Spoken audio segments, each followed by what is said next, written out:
We have some breaking news tonight. Nick Saban, Alabama head football coach, has tested positive for COVID-19. I got Michael Casagrande here from AL.com to sort of break this thing down. We just heard from Coach Nick Saban in a Zoom press conference that he did from his home to answer the question, sort of what the plan is, and just your overall thoughts from the press conference, what we learned. Again, Nick Saban testing positive for COVID-19, that coming down just about an hour ago. Just overall, what did you learn from the press conference that stood out to you? Yeah, no, it was kind of one of those crazy days, crazy evenings. Kind of heard about this going on earlier this afternoon. Got confirmation about an hour before Saban went out.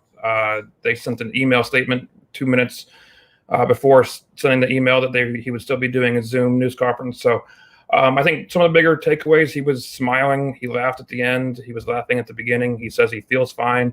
So he's not showing any symptoms. He said he was surprised to hear the news when they were told that the test came back positive. I believe from the statement they had 2 tests to confirm in case there were the possibility of a false negative. The second test would have been the most accurate of the tests to confirm it.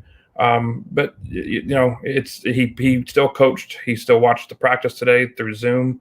That's what he was laughing about at the end, saying that sometimes, he's seen worse practices when he was there. So maybe it was better that he wasn't there. So he was, he didn't feel sick. He didn't show any symptoms. He said he's not worried about his health at this point. Said his concerns are maybe with the family he's around, that they don't catch it. But he's, 68-year-old, a few weeks away from turning 69.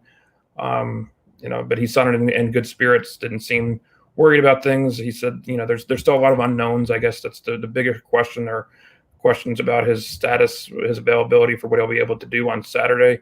For being a coach who's so hands-on, so involved with everything, it's going to be, it would have to be crazy for him to be at home for a game, especially a game of this magnitude, number 2 versus number 3, Georgia, Kirby Smart coming back. So, of all the weeks, of all the times, this is the year we're living in, and it's, it's kind of hitting at, one of the worst possible moments for Alabama football. But Nick Saban, from where he was talking about today, he seemed like he was doing fine.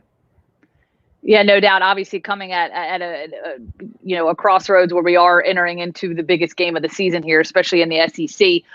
But state side's also worth noting that Greg Byrne also tested positive. Greg Byrne, the athletics director for Alabama, testing positive. Patrick, I'm going to pop those statements that we saw earlier that came down, I guess, prior to the press conference that we just heard. Michael, you said, found, as you mentioned earlier, Nick Saban saying, I found out early this afternoon that I had tested positive for COVID-19. I immediately left work, isolated at home. At this time, I do not have any symptoms relative to COVID, and I have taken PCR tests to confirm my diagnosis. I informed our team of my positive test at 2 p.m. today on the Zoom call and let them know offensive coordinator Steve Sarkisian will oversee preparations at the complex while I work from home. So that leads me to the question that you asked on the call.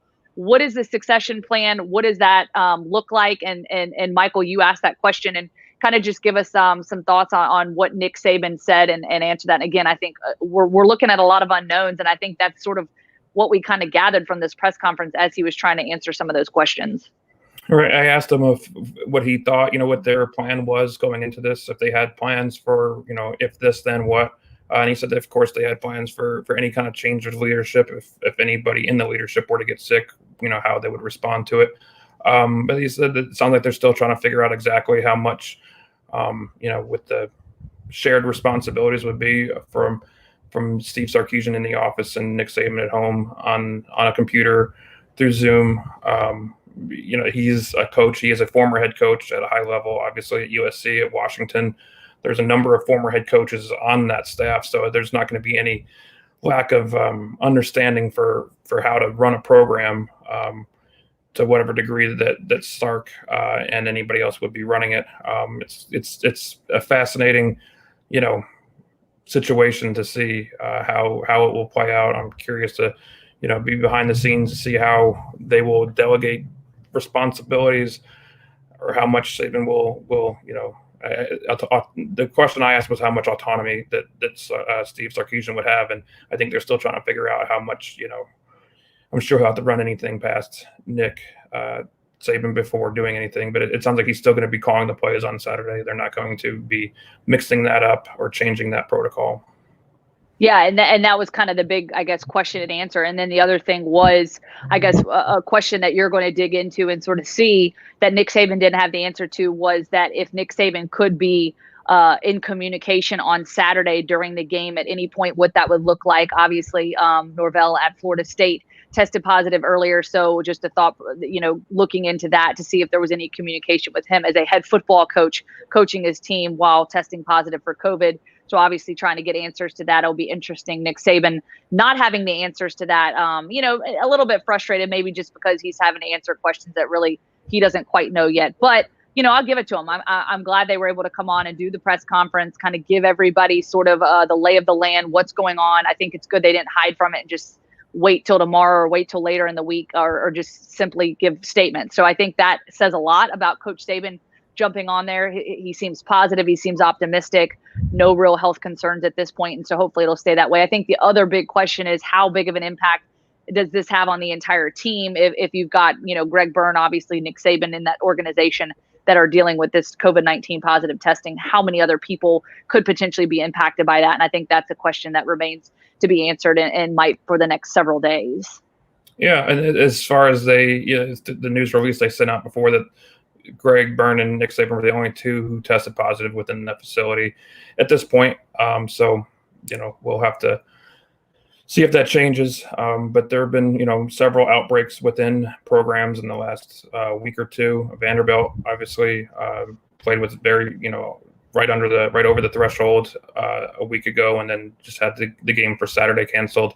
Florida, LSU canceled or postponed because of Florida's cases rising, coaches and players. So this is the kind of thing that once it gets inside of a program, you can follow all the protocols. Everyone can wear masks, but when you're out there on a football field, there aren't masks being worn. It's just one of those things that it's about keeping it outside of the complex and not letting it in. And it's one of these diseases. This virus is doesn't always follow what we want it to do, so it can get inside and it's obviously, we'll see what happens from here with Alabama.